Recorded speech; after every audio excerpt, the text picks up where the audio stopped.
दोस्तों स्वागत है एक बार फिर से आपके अपने यूट्यूब चैनल में। दोस्तों बात करेंगे 69,000 शिक्षक भर्ती में उत्तर कुंजी और आरक्षण मामले की। तो बहुत ही महत्वपूर्ण वीडियो है। जी हाँ, क्योंकि हम इसमें जानने वाले हैं उन सवालों के जवाब जो इस समय ज़्यादातर अभ्यर्थियों के मन में चल रहे हैं। तो वीडियो आपको अंत तक अवश्य देखना चाहिए।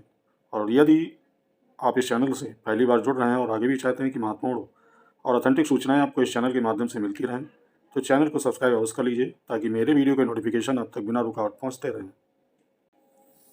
तो दोस्तों सबसे पहला क्वेश्चन इस समय लोगों के मन में यही है कि आरक्षण मामले का जो ऑर्डर है वो कब आएगा। तो दोस्तों आपको बता दें कि वैसे तो 90 दिन का समय होता है, लेकिन जस्टिस मसूदी जी की जो बेंच है उसका ट्रैक रिकॉर्ड है, तो ट्रैक रिकॉर्ड यही कहता है कि वो 1 महीने के भीतर ऑर्डर डिलीवर कर देते हैं। और चूँकि अभी छुट्टियाँ चल रही थी और आज संडे है ही और कल मंडे से ऑफिसें खुलेंगी, कोर्ट भी खुलेगी, तो ये पूरी उम्मीद है कि कल से इनपुट आना शुरू हो जाएगा और तभी बताया जा सकता है कि ऑर्डर कब तक डिलीवर हो सकता है। तो परेशान होने की आवश्यकता नहीं।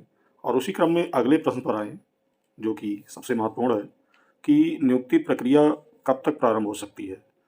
तो दोस्तों ये डिपेंड है पहले प्रश्न पर कि ऑर्डर कब तक आएगा, और निश्चित रूप से ऑर्डर आने के बाद उम्मीद की जा सकती है कि गवर्नमेंट जो नियुक्ति प्रोसेस है ये बढ़ा सकती है। साथ ही साथ इस बात पर भी डिपेंड करेगा कि जो ऑर्डर है वो कैसा आता है। और अब ऑर्डर की बात करें दोस्तों, अधिकतर लोग पूछते हैं कि ऑर्डर में क्या चीज़ें आ सकती हैं। तो अभी कयास लगाना जल्दबाजी होगी और इसमें यही चीज़ें हो सकती हैं, या तो 6800 इन होगा या आउट होगा, या हो सकता है कि कोई पॉलिसी वगैरह बनाई जाए तो जो अन्य लोग हैं उनको कंसीडर सरकार करे। ये इस पर डिपेंड करेगा कि ऑर्डर का स्वरूप कैसा आता है और कौन कौन से पक्ष, क्या वो सभी पक्षों को संतुष्ट करता है और कौन कौन से पक्ष उससे संतुष्ट होते हैं, और जो नहीं संतुष्ट होगा निश्चित रूप से माननीय सर्वोच्च न्यायालय की तरफ वो अग्रसर होगा। अब इस बीच में सरकार कितना इसमें जागरूक है इसको करने के प्रति, ये देखने वाली बात होगी, क्योंकि 69,000 शिक्षक भर्ती का दोस्तों इतना रायता फैल चुका है। तो उम्मीद की जा रही है कि सरकार इसको जल्दी जो अवशेष भर्ती है उसको पूरा करा के क्लोजर रिपोर्ट लगाने की ओर सोचेगी। लेकिन अब देखने वाली बात यह है कि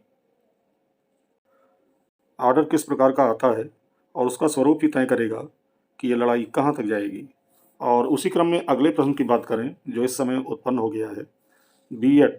तो इसमें उहापोह की स्थिति बनी हुई है कि क्या 6800 यानी आरक्षण मामले में और उत्तर कुंजी मामले में बीएड के लिए कोई समस्या हो सकती है। तो दोस्तों आपको बता दें कि एमपी का क्लेरिफिकेशन का ऑर्डर आने के बाद जो इनपुट मिल रहे हैं कई राज्यों से, तो यही है कि जिन राज्यों ने 22 या 23 में जिनका नोटिफिकेशन आया था और विज्ञापन कहीं चैलेंज नहीं था, और देवेश शर्मा मामले पर ऑर्डर आने के बाद उन्होंने बीएड को बाहर कर दिया था। लेकिन अभी जो हाल ही में एमपी क्लेरिफिकेशन पर जो ऑर्डर आया है और जिसमें स्पष्ट रूप से कहा गया है कि जो 11/8/2023 से पहले जो विज्ञापित पद हैं और जिसमें बीएड वैध योग्यता के रूप में सम्मिलित था वो सभी सेफ हैं।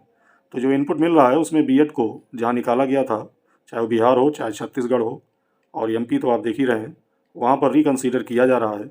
और रही बात 69,000 में, तो बस इतना ही कहेंगे कि 69,000 का जो विज्ञापन है वो 2018 में आया था, आज से 5 साल पहले, और ये विज्ञापन कहीं से चैलेंज नहीं था। तो निश्चित रूप से बीएड के लिए इसमें कोई समस्या नहीं है, और समस्या मुझे तो नहीं लगता कि सरकार के द्वारा उत्पन्न होगी। हो सकता है अन्य पार्टियां थोड़े समय के लिए समस्या उत्पन्न करें, लेकिन जो पक्ष है आपका ये काफ़ी मजबूत है। साथ ही साथ आर्टिकल 14 जो है उसका भी साथ आपके साथ है, और यदि बाकी के लिए आर्टिकल 142 अगर लग सकता है तो आर्टिकल 14 निश्चित रूप से ये आपके साथ है, और मुझे जहाँ तक लगता है नौकरी मिलने में आपको कोई समस्या उत्पन्न नहीं होगी। बस हाँ, संशय की स्थिति थोड़ा दोस्तों अवश्य इसलिए बनी है क्योंकि नियोक्ता विभाग है और विभाग का इनपुट ये देखने वाला है और वही सब कुछ डिपेंड करेगा कि क्या चीज़ें आगे हो सकती हैं। और विभाग का जो इनपुट है वो निश्चित रूप से आर्डर आने और जियो जारी होने के बाद ही पता चलेगा। तो बीएड वालों के लिए यही कहूँगा कि समस्या फ़िलहाल इसमें कोई भी नहीं है, लेकिन आपको सजग और पैनी निगाह अवश्य रखनी होगी। तो वीडियो में दोस्तों इतना ही। उम्मीद करते हैं आपके सभी प्रश्नों के उत्तर मिल गए होंगे और आगे भी ऐसी महत्वपूर्ण ऑथेंटिक अपडेट यदि आप चाहते हैं और चैनल को सब्सक्राइब नहीं किया है तो सब्सक्राइब अवश्य कर लें। बहुत बहुत धन्यवाद।